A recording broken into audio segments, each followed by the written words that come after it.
Car company Maruti की दिसंबर तिमाही में रिकॉर्ड बिक्री के बाद भी दिसंबर तिमाही में कंपनी के मुनाफे की जो ग्रोथ है वो अनुमान से कम रही। दिसंबर तिमाही में कंपनी का मुनाफा 4% बढ़कर 3,794 करोड़ रुपए रहा। बाजार को 4200 करोड़ रुपए से ज्यादा के मुनाफे की उम्मीद थी, लेकिन नए लेबर कोड की वजह से कंपनी की लागत बढ़ी, जिस वजह से मुनाफा टूटा तो शेयर बाजार में शेयर भी टूट गया। सर, आज टाटा मोटर्स के भी नतीजे आ गए, वहां भी कमोवेश यही स्थिति दिख रही है।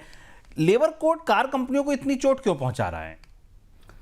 कार क्या शुभम, लगातार अगर सारी कंपनियों के नतीजे आप देखें, पहले जब आईटी कंपनियों के नतीजे आए तो हमने आपसे विस्तार से बात की थी, उसके बाद बैंकों के नतीजे आए तो उनके भी मुनाफों को असर पहुंचा, और अब कार कंपनियों के नतीजों को देख लीजिए। विस्तार से जानने के लिए आप इसी सप्ताह का जो अर्थम है उसे देख के समझ सकते हैं। भारत में एक अनोखा काम हो रहा है। सरकार ने एक लेबर कोड जारी किया, उससे कर्मचारियों की तनख्वाहें नहीं बढ़ी हैं, किसी भी जगह तनख्वाहों में बढ़ोतरी नहीं हुई, केवल वेतन की परिभाषा बदल गई।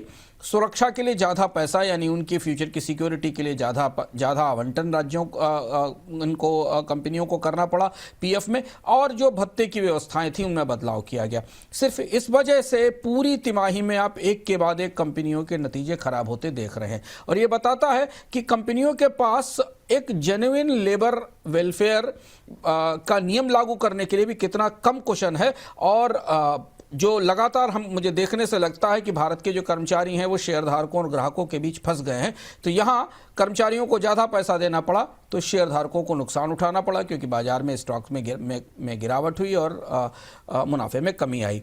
और ये प्रक्रिया केवल उस छोटे से बदलाव के कारण हुई है जिसमें कि वेज की परिभाषा बदली गई है। तो वही परिस्थिति हमको कार कंपनियों में भी दिखाई दी है।